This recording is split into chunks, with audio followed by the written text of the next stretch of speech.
vamos a comenzar este programa con un asunto que me parece que es muy importante. Hace unos días nuestro medio aliado, nuestra asociación aliada Poder, difundió una investigación que a mí me parece que es muy interesante, pero sobre todo muy importante. Algo a lo que se denomina el cártel del mercado.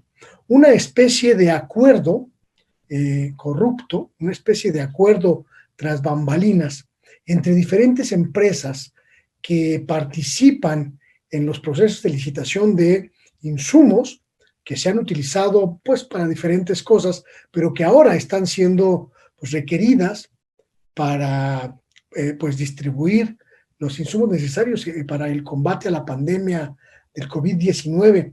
Poder, a través de su reportero Ricardo Valderas, pues descubrió ahí un entramado de, pues no sé cómo explicarlo bien, una especie de puesta de acuerdo entre las empresas para definir precios, para definir pues las reglas del mercado y someter así a los clientes del mercado. Uno de esos clientes, bueno, pues son las instituciones públicas.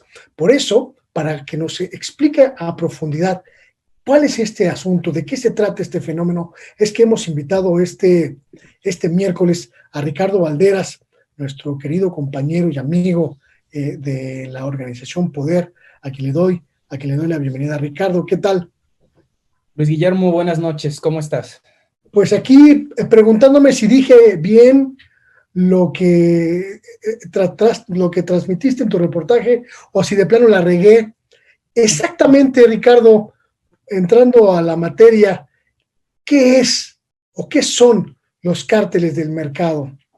Mira, lo primero que tenemos que comentar sobre este reportaje es que el título no es un eufemismo o una hipérbole. Es decir, cárteles es la palabra que se utiliza en materia económico-administrativa para definir ciertas conductas de ingeniería para modificar ilegítimamente las prácticas de mercado. Es decir, cuando nosotros hablamos de cárteles, en realidad estamos hablando de un grupo holding o un grupo empresarial que no necesariamente tendrán razones sociales en común o intereses o participaciones ni actuariales ni de ningún tipo frente a, digamos, al público o de manera pública, pero que entre ellos sí generan prácticas que, bueno, en este caso la COFECE, porque es una ilegalidad, las determina y las sanciona. Nosotros encontramos a 3 empresas, a Disipa, a Falcon y a Centrum, que son empresas farmacológicas que se pusieron de acuerdo para entre ellas acordar los precios de los medicamentos. Es decir, el gobierno federal en este caso lanzaba las licitaciones que nosotros analizamos a través de nuestro portal comprascovid.mx, que es una alianza de análisis de contrataciones públicas que hicimos con Serendipia, y nos dimos cuenta que había ciertas empresas sancionadas anteriormente con la COFECE por estas prácticas monopólicas que habían recibido 25 millones y medio aproximadamente en 9 contratos, 3 de los cuales fueron por adjudicación directa. ¿Qué pasa aquí? La COFECE identifica estas prácticas entre estas 3 empresas que lo que ocurrió fue que una vez que lanzada la licitación tiene ciertos términos y estas 3 empresas se juntan previamente a la licitación y dicen, el paracetamol va a costar 80 pesos. Entonces, las licitaciones se quedan desiertas porque no hay una farmacéutica capaz de ofrecer, digamos, los requerimientos del gobierno federal. Es importante también mencionar que, por ejemplo, se encontró participación de Falcon, de la firma Falcon, en el Hospital Civil de Guadalajara. Es decir, en las empresas nosotros pudimos identificar que no solo tuvieron participación en lo federal, sino se fueron también por el recurso local.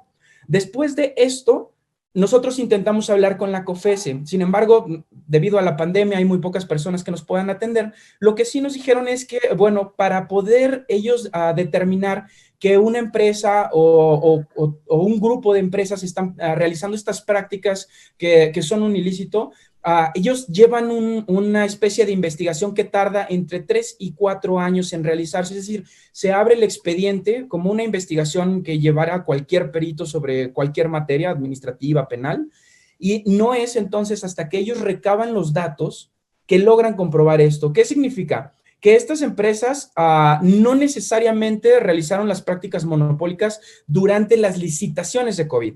Lo que sí, ya tienen un antecedente de corrupción comprobado por el Estado y posteriormente el Estado fue incapaz con su ingeniería financiera de determinar que estas empresas son corruptas o que tuvieron prácticas monopólicas que ya fueron sancionadas y aún así les entregan estos 25 millones y medio en 9 contratos, 3 de ellos por adjudicación directa. A grandes rasgos es esto. Ellos están concentrando el mercado, ellos están monopolizando la distribución de insumos y además están siendo sancionadas por la Comisión Federal de Competencia y además de esa sanción, a pesar de esa sanción, siguen vendiendo al gobierno mexicano. ¿Lo entendí bien? Lo entendiste perfectamente. Aquí, digamos, el eslabón que falta es que para que una empresa sea sancionada en todos los niveles, la Secretaría de la Función Pública necesita emitir una alerta de una empresa que tiene antecedentes. Lo que pasa es que esto no ha ocurrido. Es decir, se tienen todo el trabajo tan importante de la COFESE señalando estas prácticas que no solo es en el mercado de las medicinas, hay que decirlo, es decir, ha ocurrido en mercados como tan sensibles como las medicinas, pero también en mercados tan populares como los servicios de transporte.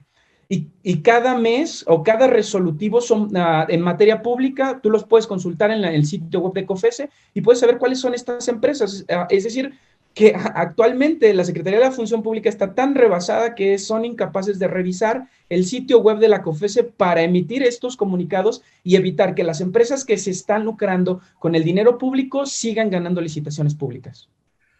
La Secretaría de la Función Pública, a cargo de Irma Heréndira Sandoval, tendría la obligación de boletinar a estas 3 firmas, Disipa SADCB, Centrum Promotora Internacional SADCB e Instrumentos y Equipos Falcón SADCB, que fueron amonestadas o sancionadas por la Comisión Federal de Competencia por monopolizar el mercado de distribución de productos y pues mediante esa comunicación impedir que siguieran pues controlando el mercado. ¿Esto es lo que estamos hablando? Esto es específicamente a lo que estamos hablando. La Secretaría de la Función Pública es la única dependencia en el Estado capaz de boletinar a estas empresas. Es decir, la COFESE... ¿Por qué no lo ha hecho, Ricardo? ¿Sabes tú, tienes alguna idea de por qué la Secretaría de la Función Pública, además de que está rebasada de trabajo, como bien comentas, pues qué otra causa tendría para no intervenir en este proceso? Bueno, anteriormente podríamos hablar de complicidad, pero tras la transición, la verdad es que no podemos, esto es ya una materia de investigación que no compete a los periodistas hacerlo. Es decir, ¿por qué el Estado no está haciendo su trabajo? Es la gran pregunta de todas las oficinas de gobierno, no solo de la que preside Irma Heréndira Sandoval. Sin embargo, es algo que tú como usuario de medicamentos sí podrías impugnar. Es decir, nosotros como ciudadanos tenemos la capacidad de decir, bueno, la Secretaría de la Función Pública no está haciendo su cargo. Y bueno, voy a aprovechar el espacio para decir, ahora mismo que la Secretaría de la Función Pública está alardeando un buzón de filtraciones por denuncia, bueno, estaría interesante ver cuántas denuncias hay en contra de la misma Secretaría de la Función Pública por incumplimiento de sus deberes, ¿no? Claro, porque además aquí estamos cayendo en una especie de círculo vicioso. Es decir, la Secretaría de la Función Pública no hace su trabajo de identificar a estas empresas que están realizando prácticas monopólicas, que han sido sancionadas por realizar prácticas monopólicas que se pueden constituir en esta figura que se llama cárteles del mercado. Pero además de que no está haciendo ese trabajo de vigilancia y de supervisión, está pues facultando que estas empresas sigan haciendo negocios, como bien defines, pues con ciertas lógicas monopólicas, pues con el Estado mexicano, que se supone que ya cambió sus dinámicas de compra y venta de insumos, ¿no? Así es, hay que mencionar que estas prácticas siempre son reguladas por la Ley Federal de Competencia Económica, es decir, aquí hay una clara violación de un estatuto legal. Es decir, lo que sigue acá son investigaciones ya de otro índole, es decir, ¿qué ministerios públicos investigarán por qué causas y bajo qué tipo de juzgado se le puede sancionar además de las multas correspondientes, porque una parte es la multa, es decir, la sanción administrativa, y otra cosa son las causas o derivados judiciales que puedan derivar de las mismas. Aquí hay otra información que no es muy clara, que quizás sea pública, pero no está presentada en ninguna especie de informe, y eso sí le corresponde a COFESE, es decir, cuántas de sus sanciones fueron derivadas a un ministerio público, porque recordemos que en México los ministerios públicos tienen el monopolio de las investigaciones, y bueno, cuántas de estas investigaciones que ellos ya dieron por concluidas han sido investigadas, ¿no? Este es un fenómeno aislado, Ricardo. Esta concentración monopólica pues del mercado, de ciertos mercados muy específicos, como el farmacéutico en este caso, ¿es una cuestión recurrente? ¿Se han detectado más casos de esta naturaleza? ¿O es un fenómeno que es excepción en una dinámica de compraventa de insumos por parte del gobierno mexicano? Lo que vuelve alarmante el reportaje es justo la sensibilidad en la materia, es decir, estas tres empresas jugaron con los precios de medicamentos. Pero no podemos hablar de un caso aislado cuando la Comisión Federal de Competencia Económica emite sus resolutivos por lo menos 9 veces al año con resultados definitivos sobre empresas sancionadas. Es decir, que las prácticas monopólicas ilegales calificadas específicamente por la COFESE como cárteles ocurren un mínimo de 9 veces al año. ¿Cuántas veces de estas han derivado en una investigación? Esta es una pregunta que corresponde a las autoridades responder. Claro, además aquí estamos hablando pues de sumas pues considerables. Ustedes establecen en este reportaje que estas tres empresas, Disipa, Centrum y Equipos e Instrumentos Falcón, pues han facturado más de 25 millones de pesos en contratos durante la pandemia, solo durante la pandemia. Es decir, no es cualquier pluma de perico, ¿no? No, por supuesto que no. Digo, aquí podríamos agregar al reportaje el compilado de contratos que han recibido durante las diferentes administraciones. Por ejemplo, Disipa es constituida por ahí del 2008 a la fecha. Quitémosles los 4 años que duró la investigación, en donde se comprueba que Centrum, Disipa y Equipos Falcon confabulan para modificar precios de medicamentos. Pues todo el dinero que, digamos, acumularon en contratos públicos, ahora está en tela de juicio. En esta investigación que ustedes, perdón que te interrumpí, perdóname, ¿decías? No, digo que todo ese dinero que acumularon en licitaciones públicas, sean por adjudicación directa o por concurso, quedan inválidas. Es decir, se comprobó que estas empresas jugaron con las licitaciones, por ende son ilegítimas. Este dinero del acumulado, que como bien lo mencionas, si son 25 millones en 7 meses, imagínate lo que significa un compilado de 10 años. Claro. ¿Dónde está este dinero y por qué no se está hablando de esto? ¿Hay alguna conexión? ¿Han tenido ustedes oportunidad de entrar a lo profundo de este complejo entramado para detectar si hay alguna colusión, alguna relación, algún vínculo de estas empresas con algún funcionario público vigente o pues de los sexenios anteriores que nos pueda hablar sobre este fenómeno pues de corrupción que se va tejiendo con la complicidad entre empresas y funcionarios públicos, Ricardo? Solo ocurre así con Equipos Falcon SADCB, que nosotros identificamos que tiene contratos en el Instituto Mexicano del Seguro Social, así como en el Hospital Civil, específicamente durante la administración de Enrique Alfaro Ramírez.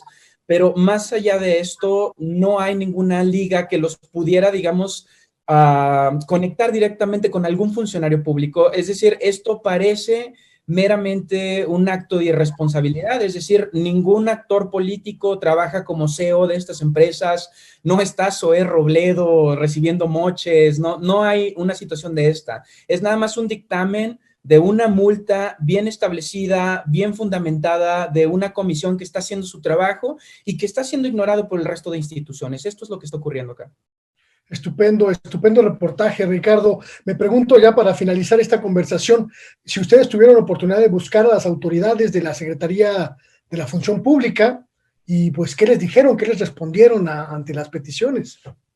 En la función pública no respondieron, solo tenemos la respuesta a través del área de comunicación y supongo que responde a la misma situación. Hay muy poca gente atendiendo las oficinas por el tema de la COVID. En la Comisión Federal de Competencia Económica nos hablaron sobre cómo hacen ellos las investigaciones, cómo ellos, una vez terminadas las investigaciones, ya ellos fueron quienes nos comentaron que fue que debería de ser la Secretaría de la Función Pública quien dé seguimiento a los casos y quien sean capaces de boletinar estas empresas para que, digamos, el ciclo se cierre, es decir, estas empresas que se comprueba que violentan la ley no vuelvan a ser contratadas por el resto de oficinas de gobierno. Y más allá de eso, no hubo una respuesta, es decir, al final del día, COFESE hace público su trabajo y el resto del trabajo ya corresponde al resto de autoridades o a los periodistas hacerlo ver, ¿no? Claro, claro, pues estupenda investigación, Ricardo. Me parece que abriste una puerta que debemos seguir, que debemos indagar, porque esta es una cuestión que traza muy claramente cómo se tejió la complicidad, cómo se tejió el contubernio y cómo se tejió a partir de irresponsabilidad, de negligencia o de impericia, pues con autoridades que no están haciendo lo que tienen que hacer. Y me parece que es importante seguirle la pista a estos cárteles del mercado que ganan durante la pandemia cuando tendrían que estar pues sancionadas y al margen de los negocios con el poder público. Así es, Luis Guillermo. Pues muchas gracias por el espacio. Si me permites, solo cerrar con la idea de que me parece importante que comúnmente este tipo de trabajos, como bien lo mencionas, tienen a un agente político de por medio, pero esta información es sumamente valiosa porque tenemos un ejemplo de confabulación meramente del espacio del capital, es decir, son empresas confabulando o viendo lagunas legales en la estructura financiera del Estado para poder beneficiarse. Es decir, ya no se requiere de un funcionario público para que las empresas capturen al Estado. Demoledor lo que estás comentando, Ricardo. Muchísimas gracias y seguiremos atentos a esta investigación. ¿Dónde puede consultar la gente el compilado de investigación que hicieron ustedes de este tema? Bueno, lo pueden consultar. La primera, la base de datos, es en comprascovid.mx, es el trabajo que se realizó entre Poder y Serendipia, que es el análisis de todas las contrataciones públicas que hizo el gobierno federal durante la pandemia, y este trabajo en específico lo pueden verificar en nuestro nuevo sitio web, que además quedó bastante lindo, poderlatam.org, en la pestaña de periodismo es el segundo reportaje. Poderlatam.org para que puedan pues, seguir esta investigación de poder sobre los cárteles del mercado, estas empresas que confabulan entre sí, pues para controlar el mercado de los insumos, en este caso, los insumos que se han adquirido por la epidemia de COVID. Muchísimas gracias, Ricardo, estaremos atentos. Un abrazo. Muchas gracias a ti, hasta luego.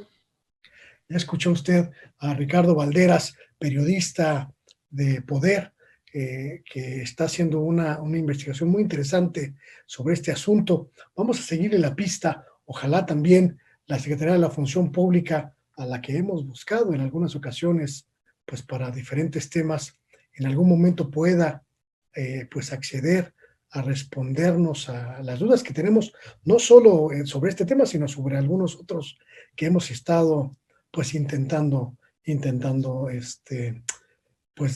explicar. Vamos a un pequeño corte y volvemos, no se vaya.